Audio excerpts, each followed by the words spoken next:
Hello বন্ধুরা, কেমন আছো? আশা করি তোমরা ভালো আছো আর সুস্থও আছো।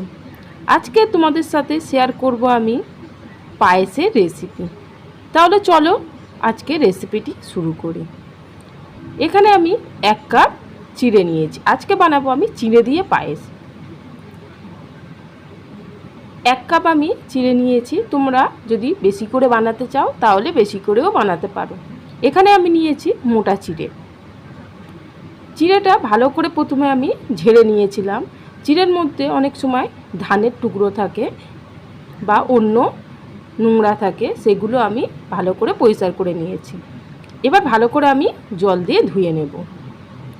2 থেকে 3 বার আমি ভালো করে জলটা দিয়ে ধুয়ে নেব।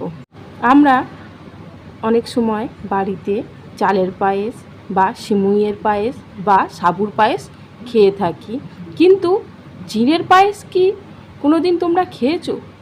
একবার চিড়ের পায়েস করে খেয়ে দেখো। আমি যেভাবে বানাচ্ছি সেইভাবে বানিয়ে বাড়িতে খেয়ে দেখো, দারুণ খেতে লাগে। আমি এবার চিড়েটা জল ঝারিয়ে রেখে দিলাম। আর যে কাপ মেপে আমি চিড়েটা নিয়েছি ওই কাপ মেপেই আমি 4 কাপ এখানে জল বসিয়ে দিয়েছি। আর এখানে আমি গুঁড়ো দুধ দিয়ে করব, তাই গুঁড়ো দুধটা হাফ কাপ আমি নিয়েছি। দুধটা গুলে রাখলাম এক সাইডে। এবার কড়া বসিয়ে দিলাম গ্যাসটা অন করে। 2 চামচ এখানে আমি ঘি দিয়ে দিলাম। ঘিটা দিয়ে ভালো করে ঘিটা একটু গরম করে নিতে হবে। এবার এখানে আমি 1 মুঠ মতো কাজু আর কিশমিশটা ভেজে নিলাম ঘিয়ে, তুলে নিলাম। নিয়ে ওই ঘিয়ের মধ্যে আমি 2টো এলাচ ফাটিয়ে দিয়ে দিলাম আর একটা তেজপাতা এখানে 2 টুকরো করে দিয়ে দিলাম। একটু ভেজে নেব। নিয়ে যে চিড়েটা আমি দেখো ধুয়ে রেখে দিয়েছিলাম, কি সুন্দর ঝরঝরে হয়ে গেছে চিড়েটা। এবার একটু ঘিয়ের সাথে একটু জাস্ট নেড়ে চেড়ে মিশিয়ে নেব। এইভাবে একবার হলেও বাড়িতে বানিয়ে খেয়ে দেখো বন্ধুরা, অন্য পায়েস একদমই ভুলে যাবে।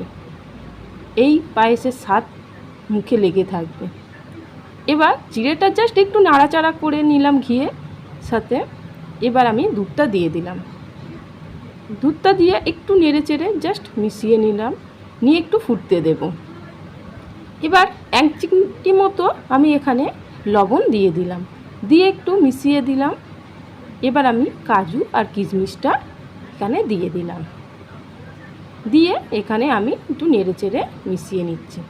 আমি এখানে গুঁড়ো দুধ দিয়ে করেছি, তোমরা এখানে চাইলে লিকুইড দুধ দিয়েও করতে পারো। এবার পরিমাণ মতো যে যেরকম মিষ্টি খেতে চাও দিয়ে দেবে। আমি এখানে মিষ্টিটা চিনিটা দিয়ে দিলাম, দিয়ে জাস্ট একটু নেড়ে চেড়ে এবার নামিয়ে নেব। হয়ে গেছে। আশা করি আমার এই পায়েসের রেসিপিটি তোমাদের খুবই ভালো লেগেছে। ভালো লাগলে বাড়িতে প্লিজ একবার এইভাবে বানিয়ে খেয়ে দেখো আর আমাকে কমেন্ট করে জানিও কেমন হয়েছে।